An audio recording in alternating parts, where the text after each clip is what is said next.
Thank you, Madam Speaker. In view of time constraints, I will simply say all protocol observed. Thank you. In view of time constraints, I rise here on behalf of Umkhonto weSizwe, the party which I lead in Parliament, and the party which was I rise here on behalf of Umkhonto weSizwe, the party which I lead in Parliament, to respond to the speech that was made by the President last night. Our position is as follows. The establishment of the Government of National Unity is singularly a very cruel joke by the Ramaphosa faction of the ANC and the Democratic Alliance, perpetuated against the oppressed and downtrodden masses of our people. Our people are painfully aware that it would be impossible to create a united nation in South Africa unless the legacy of colonialism and apartheid was addressed. For a very long time, South Africans have been constituted by two nations, one black, poor, and economically disempowered and excluded, and the other white, rich, and in command of most of the means of production, material, and incorporeal resources and advantages of our society. These are not my words. These are the words of the former President, Thabo Mbeki. He uttered these words many years ago, and nothing has changed.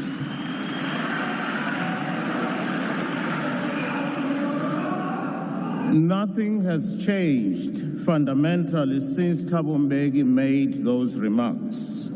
My question to you, President, is this. Through what magic do you hope to forge a national unity of the oppressor and the oppressed, the exploiter and the exploited?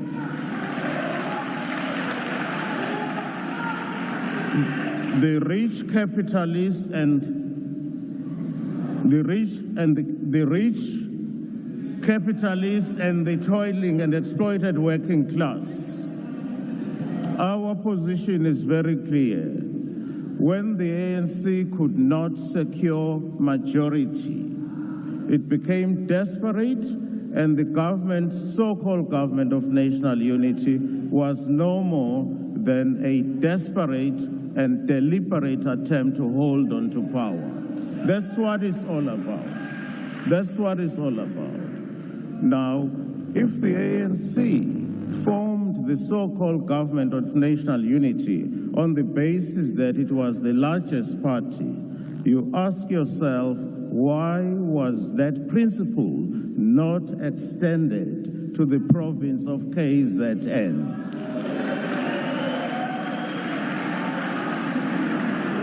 It is a fact that Umkhonto weSizwe won the province of KZN convincingly.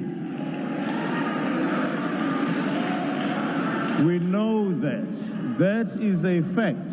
That is a fact.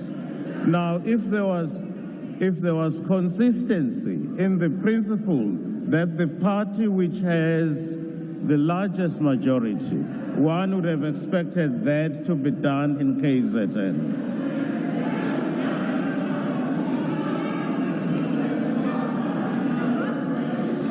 The students of political science, Mr. President, will tell you a simple fact. You don't form a government of national unity when there is no crisis. A government of national unity is formed when there is a crisis. We had it in 1994 in this country.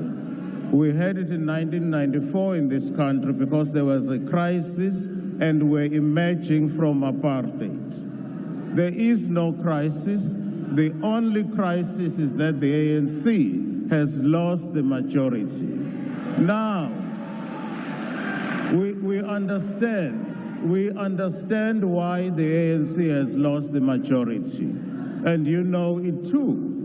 What I find striking is this. There were so many parties that campaigned openly against the ANC. There were many parties that said they will never work with the ANC.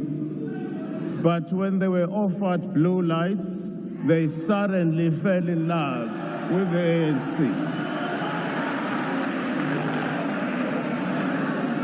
Quite frankly, I respect someone like Minister Gayton Mackenzie, whose views were always clear. He said he will work with any party, and he has been consistent in that regard. There are parties here which campaigned against the ANC, but when the opportunity to be on the gravy train came, they went for it.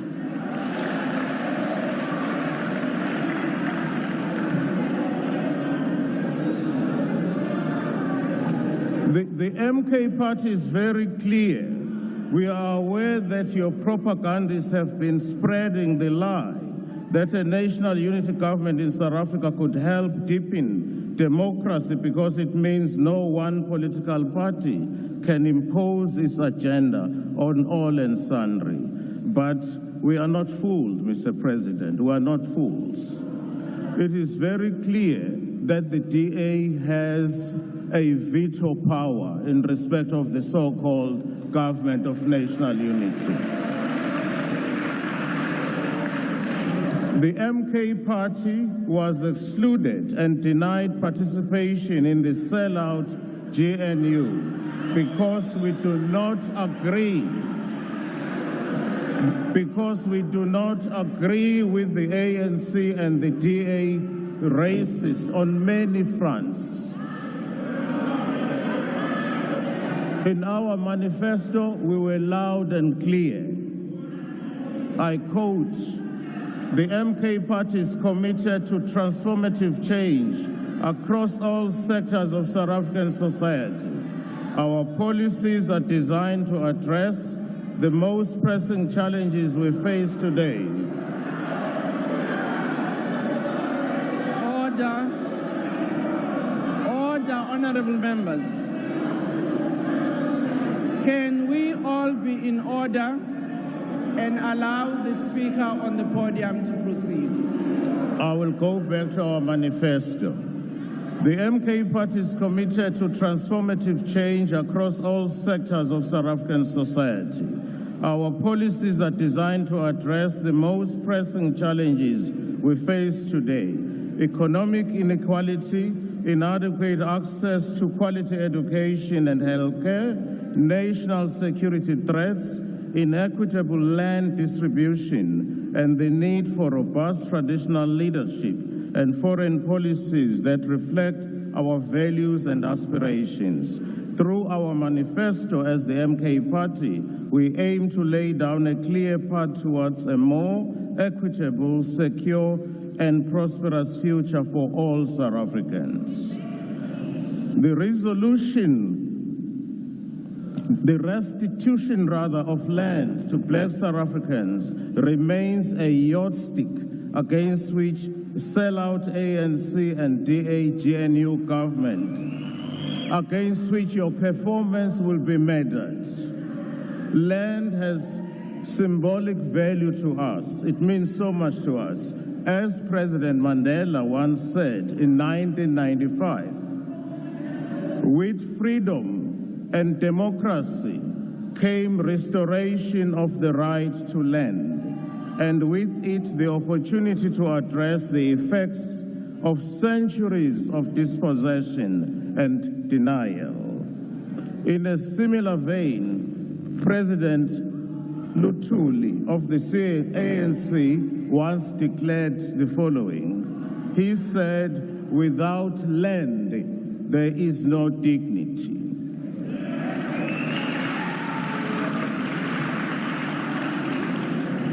Our own president, Msholozi, said the following. He said the following. Inkinga zethu zaqala ngesikhathi kufika abamhlophe kuleli. Bathatha umhlaba wethu, bathatha nomcebo wethu, bafika nomthetho wabo, bazenzela unothanda nje.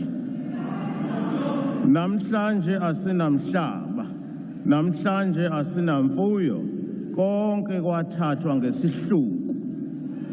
Salwa silwela umhlaba wethu. Asizange sivele siwanike abelungu. At this point, I want to recognize our traditional leaders who are here as part of Umkhonto weSizwe, because in Umkhonto weSizwe, we believe that the land belongs to the nation and the land belongs to the people. His Majesty, the King of the Khoi and the San people, Glen Taiposh. His Majesty, O King Dalindyebo Matutu.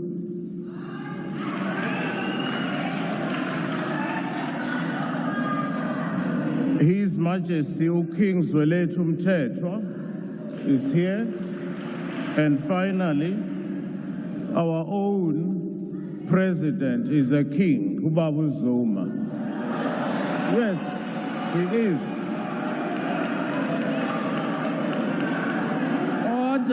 Our position is very clear. Order. Our position is very clear. Honorable members, when we are heckling, we can do so without drowning the speaker. If we want to converse among ourselves, we can also do so without drowning the speaker. Can we please allow the speaker to proceed? Our position is very clear. Umkhonto weSizwe was formed because we believe that the ANC of Ramaphosa is not capable of delivering. It has failed dismally. It has failed the... Honorable Speaker, can you take a seat? Honorable Hlophe, what's the point of order? Thank you, Speaker. There are people in the House, Speaker, who are drowning. Speaker, we never disrupted anyone. Order, honorable members. I want to hear the point of order. What's the point of order, Honorable Hlophe? I'm saying that you are not protecting the speaker on the podium. He's being drowned. I've just done that. Because people are losing their heads here. I don't know. Honorable you lost Hlophe. votes, now you are losing your heads. Listen to the honorable judge. Honorable Hlophe. With discipline. Honorable Please, Hlophe, take your seat. Protect the speaker on the podium. Order, honorable members. When we make points of order, we do just that. We don't have a debate. Can we now ask Honorable Hlophe to proceed with his speech?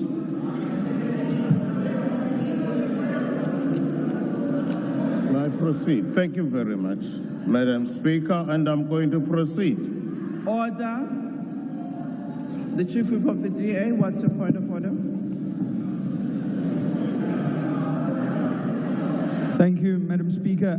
I believe during his point of order, the Honourable Ndlozi referred to the Speaker at the podium, the Leader of the Opposition, as Judge Hlophe. I don't think that an impeached judge can be called a judge anymore. Thank you, Madam Speaker. Honorable members.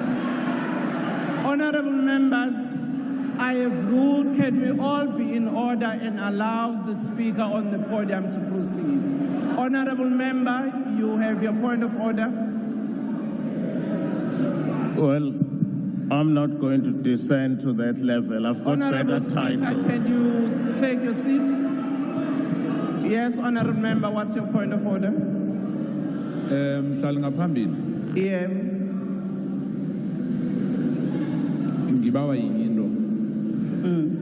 I know that you are not sitting there as umuntu wakwagogo. Isibawa ukuthi indlu kube ne-order ngoba into leyenzeka nje mase kunomunye in particular ama-racism akakhuluma la we will respond with the way they are order, honorable member. Judge Hlophe akaliswe our leader ukuthi aqede ispeech sakhe, please. Honorable member, we have listened to Chief Whip please take your seat. Disturb, please. Ngicela ukuthi amalunga ahloniphekile alendlu yesishayamthetho sonke silalelane. Ngikhulumile nani nonke ngathi sicela ukuthi sinikeze umuntu oseqongeni akwazi ukukhuluma. Kodwa nonke uma senikhuluma senixokozela akazukwazi ukuthi simuzwe. Nathi thina ke esimxhasayo ngicela nje ukuthi sonke simlalele. Qhubeka lungu elihloniphekile. Thank you, Madam Speaker. Mr. President, in 2022, the World Bank reported that inequality in South Africa gave South Africa an inequality in South Africa. South Africa is a country which has a problem to do with inequality. It reported that 80% of the country's wealth was in the hands of 10% of the population. And it is the black population who factor most in the poorest category. The report places the blame for the income disparities directly on race. The legacy of colonialism and apartheid, rooted in racial segregation, continues to reinforce inequality in South Africa, the report stated. This is clear proof that the end of formal apartheid in 1994 did not end the real problems that we have in this country. And against that, I'm asking you, President, how are you hoping to sustain the so-called government of national unity when your interests are fundamentally and diametrically opposed in the so-called government of national unity? As the MK party, we are interested in genuine and real transformation of South Africa. This cannot simply mean having a nice, toothless constitution or so-called world's best constitution. We are not and can never be satisfied with our judges regurgitating Roman law, which was imported into this country through the genocidal force and forced down our throats. When we were colonized, we had our own systems of justice in place. African customary law, which is close to our heart. Colonization brought with it a foreign legal system, Roman Dutch law, and this was done in order to protect and preserve the interests of those who colonize us. I challenge you to tell me a single country in Europe which is governed by African law. A single country in Europe which is governed by African law. If you can't tell me, why do we allow Roman Dutch law, which does not reflect the views and the aspirations of the majority of the people in this country? Why do we allow that to be a system in place? Why? The conclusion is inescapable that that legal system is there to preserve the interests of the privileged white minority in South Africa at the expense of millions of poor black people that we represent in this parliament.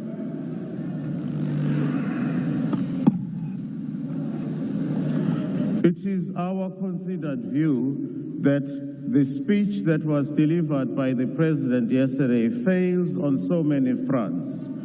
The President mentioned building infrastructure in rural areas. I don't know when that is going to start. He has never done it before. What would make us believe that he would suddenly now focus on rural areas as a priority? Why would he suddenly do that now? You have never done it before, Mr. President. It is our considered view that if we want to bring about fundamental changes, we need to invest in infrastructure, particularly in rural areas. Now, the problem is, where is money going to come from? Because we keep borrowing money every day, Mr. President.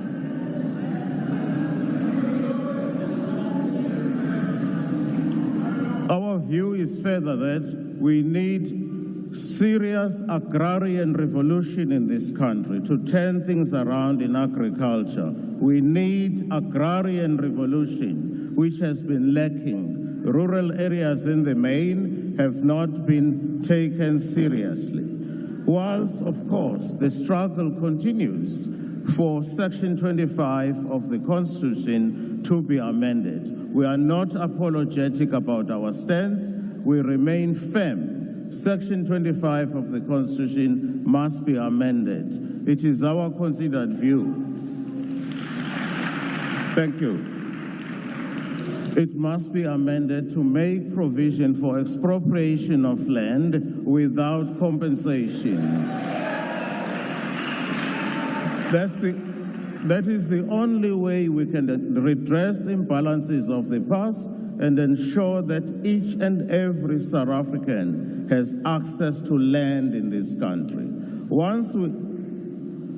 Once there is access to land, so many of the problems that we have will be dealt with. For example, there will be no influx control. We all know people leave rural areas because they are not developed. They are poorly resourced. They leave rural areas, go to big cities like Cape Town, Durban, Johannesburg, looking for better opportunities. When they get there, there are no opportunities. But if land were to be restored to our people, they will be confined in those areas, provided they are developed. There will be no need for them to leave those areas and go to urban areas. Furthermore, access to land will ensure that everybody has bread on the table. I know there are members in some of the parties who say there is Ingonyama Trust land, for example, in KZN, and that land is not being used. That is clearly a lie. People who live in those areas are not dependent on your 350 rand per month, Mr. President. They are serious farmers. They practice subsistence farming in those areas. They are not dependent on your 350 rand for them to live. So we need to invest in agrarian revolution, make sure we turn things around. The other way of generating jobs, which is covered in our manifesto, we should reintroduce compulsory military training. That will absorb our young men and women who have no job and teach them to be disciplined. It will immediately turn things around. There is no question about it. We clearly need to reduce spending. It is very clear as a result of this bloated cabinet. It's all about blue lies. It's all about fancy cars, and you have forgotten the reason why you were elected, Mr. Ramaphosa, in the first place. We have forgotten the reasons. You have, to put it bluntly, you have sold out.